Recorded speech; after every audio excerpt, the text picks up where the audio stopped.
Это программа «Актуальное интервью», в студии Иван Лазаренко. Здравствуйте. Переселение и строительство жилья в регионе по-прежнему одна из главных задач деятельности исполнительных органов власти республики. Сегодня об этом мы и поговорим с гостем студии. Это Кирилл Бычков, первый заместитель председателя правительства республики. Кирилл Евгеньевич, здравствуйте, я вас приветствую. Добрый день. Если на конец 2019 года в республике насчитывалось... В Якутске, вернее, насчитывалось порядка 300 аварийных домов, то как эта ситуация выглядит на текущий момент? Ну, на самом деле у нас в республике один из самых больших аварийных фондов. У нас по состоянию на 1 марта текущего года таких домов насчитывается свыше 5000 по всей республике. Ну и, конечно, очень существенный объем в метрах. Это 1,7 миллиона квадратных метров всего, и практически это 96 тысяч, почти 100 тысяч человек. То есть мы понимаем, что у нас 10% всего населения на сегодняшний момент проживает в домах, которые признаны аварийными. Естественно, для нас это большой вызов для того, чтобы в самые короткие сроки самым комфортным образом эту проблему решить. И надо сказать, что в основном практически 2/3, 3600 квадратных метров, 3600 домов из этих 5000 у нас попало в действующую программу, республиканская адресная программа по переселению из ветхого и аварийного жилья. Это в метрах 1 151 000 квадратных метров, и это 61 тысяча наших граждан. И напомню, что это те дома вошли в эту программу, которые были признаны аварийными по состоянию на 1 января 2017 года. Но вот эта программа переселения уже благополучно миновала первый и второй этапы. Скажите, сколько человек по этой программе получили наконец-то долгожданное свое комфортное жилье? Как эта программа будет продолжаться и сколько новоселов появится в ближайшей перспективе? Ну, на самом деле программа, если брать с самого начала ее создания, действия, уже прошло 8 лет. И за это время, конечно, большое количество аварийного жилья уже было ликвидировано. Цифра более 600 тысяч квадратных метров. Ну и это достаточно большое количество наших граждан, 36 тысяч человек. На это было потрачено немаленькая сумма уже, это 40 миллиардов рублей. Ну и, конечно, такие мнения жителей и отзывы об этой программе самые благоприятные, самые благодарные в связи с тем, что, конечно, жители, которые много лет мучились, я по-другому не могу сказать, от условий своего проживания, они наконец-то получили комфортные, современные, в основной своей части, отвечающие всем требованиям современной строительные технологии дома. И, конечно, мы на этом начали программу 2019 года, начали второй этап этой программы, которая, вот я уже сказал, самая емкая. Она самая емкая, на самом деле, вообще в Российской Федерации. И объем нашего жилого фонда аварийного, он 11% от всероссийского. Вот. Это самая крупная программа, и наши, ну, скажем так, ближайшие конкуренты находятся на уровне где-то почти в 2 раза меньше по размерам аварийного фонда, чем у нас. Поэтому, конечно, у нас эта программа и эта проблема стоит острая, и, соответственно, программа является одной из самых важных. В 2020 году в рамках национального проекта «Жилье и комфортная городская среда» у нас расселено 5500 человек. Это более 100 тысяч квадратных метров, 103 тысячи квадратных метров, если быть точным. Но в этом году, в 2021, мы на себя взяли повышенные обязательства, и средства, которые мы получили в конце прошлого года, это еще 10 миллиардов рублей мы получили. Вот некоторые говорят, почему вы не успели их освоить. На самом деле с этим вопросом уже те, кто понимают ситуацию, разобрались. Эти деньги пришли в конце прошлого года, а поскольку программа имеет 2-летний цикл, то мы их должны освоить не в прошлом, а в конце этого года. Да, поэтому в текущем году, безусловно, все эти средства будут освоены. И я могу сказать, что то количество аварийного фонда, которое будет ликвидировано, оно уже в 2 раза больше, чем в прошлом году, составляет 215 тысяч квадратных метров. Но вы понимаете, что это практически 10 тысяч человек. Вот. Это уже такой серьезный очень очень объем. И отдельно скажу, что вот такие вот есть приятные нюансы, что называется, как и в любой программе. Например, городской округ Жатай стал в конце прошлого года первым населенным пунктом, который полностью освободился от аварийного жилья. И на самом деле отмечу, что 11 домов вообще были построены по технологиям энергосбережения. То есть это, во-первых, это, конечно, немножко дороже для застройщика и для республики, как для финансирующего эту программу субъекта, но с точки зрения эксплуатации, с точки зрения содержания и в дальнейшем тех средств, которые сами жители будут тратить на коммунальные расходы, они, конечно, намного выгоднее получаются. И вообще я на самом деле вижу, что этот формат очень прижился у нас в республике. И я рассчитываю, что мы будем его реплицировать, потому что у нас, понятно, самые дорогие затраты на энергетику, на тепло, и мы должны компенсировать с помощью современных технологий. Вот. Могу сказать, что фондом содействия реформированию ЖКХ городской округ Жатай у нас получил номинацию «Территория без аварийного жилья», получил такой почетный знак. В прошлом году, в ноябре, как раз приезжало высшее руководство фонда и отметило вот эти достижения. Поэтому я считаю, что старт программы у нас достаточно удачный. В дальнейшем объемы будут кратно увеличиваться. И, как вы понимаете, уже со следующего года, если мы взяли на себя такое ответственное сейчас, ну, скажем, даже не то что обязательство, а просто мы понимаем, что это очень важно для наших жителей, мы планируем программу переселения завершить на год раньше намеченного срока.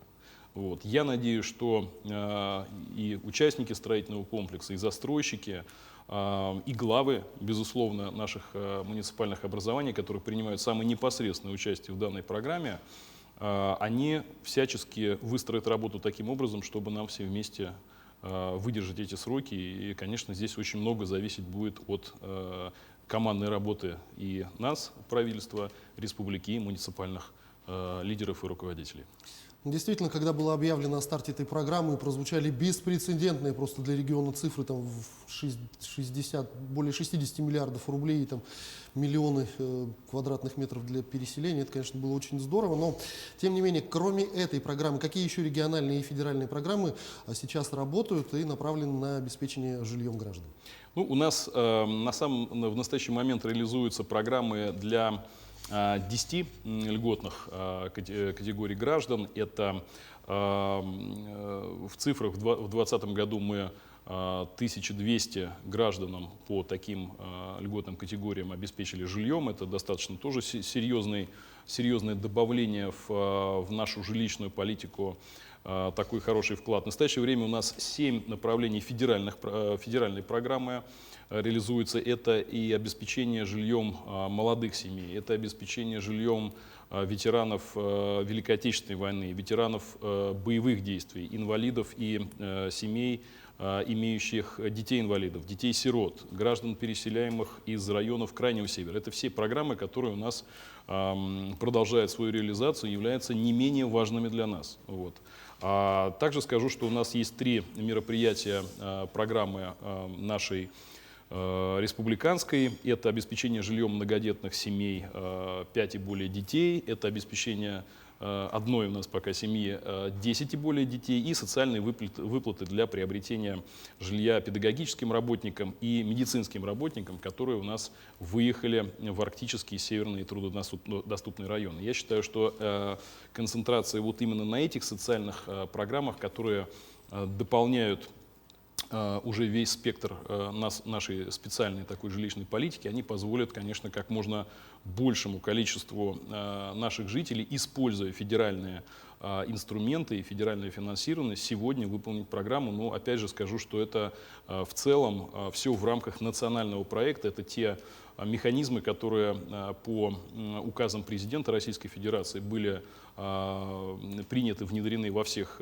субъектах, и мы являемся одним из самых активных участников. И глава нашей республики, конечно, держит на личном контроле все, без исключения, элементы и все подпрограммы этого большого пути. Но вот что касается финансирования, все ли эти программы подразумевают финансирование из федерального бюджета или где-то предусмотрен региональный или, может быть, даже муниципалитетный бюджет? Вы знаете, в среднем паритет. Значит, вот эти все льготные категории у нас в объем финансирования в 2020 году составил 2 миллиарда рублей. Из них федеральный бюджет 900 миллионов рублей и, соответственно, миллиард с небольшим – это наш республиканский бюджет. Поэтому мы на самом деле достаточно большое количество средств ежегодно предусматриваем на эти программы. Мы, конечно, понимаем, что бюджет каждого года – это такой вопрос отдельный, и не всегда бывает легко его свести в том виде, чтобы он отвечал всем нашим задачам, но отдельно скажу, что наш бюджет был и остается социально ориентированным. Это основная часть наших расходов, и, конечно, здесь программы жилищного строительства и обеспечения жильем льготных категорий граждан играют самую важную, наверное, роль и одну из самых финансово обеспеченных.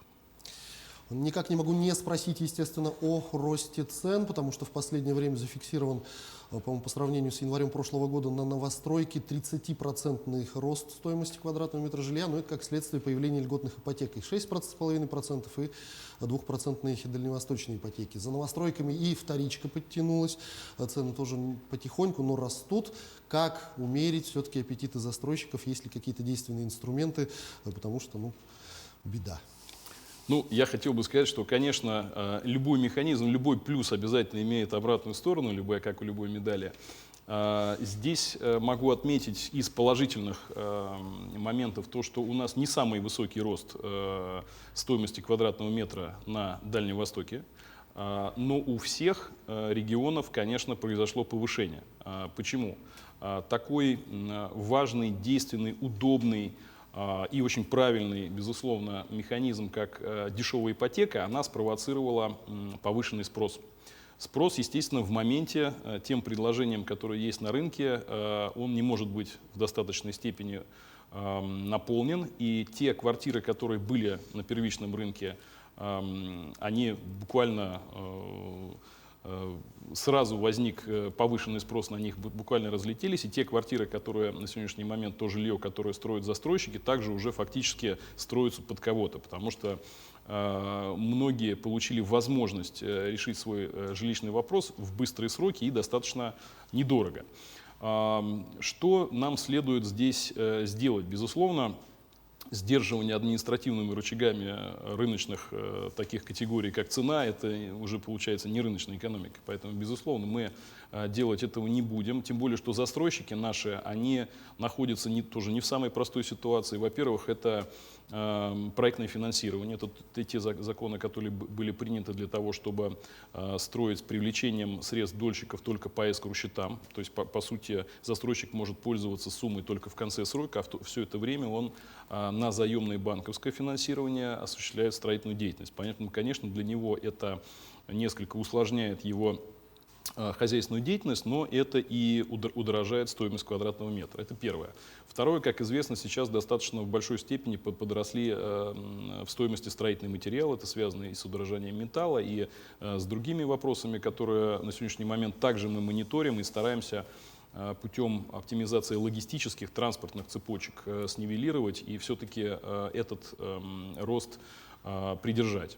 Вот, это второй момент. Ну и, конечно, земельные участки, обеспеченные инфраструктурой, это остается очень большой проблемой, особенно в нашем городе Якутске, который, собственно говоря, является лидером по спросу на жилье, остается и будет таковым оставаться. Вы видите, как растет население города за период десятилетний, даже если взять, насколько оно выросло. Поэтому и те темпы, как строительство, которые были в 2014, 2015, 2016 годах, когда город активно развивался и строился, на сегодняшний момент, 2018-2019 год, они, 2018 еще как-то держались, но 2019-2020 это и участки, которые с инфраструктурой в недостаточной степени были у застройщиков.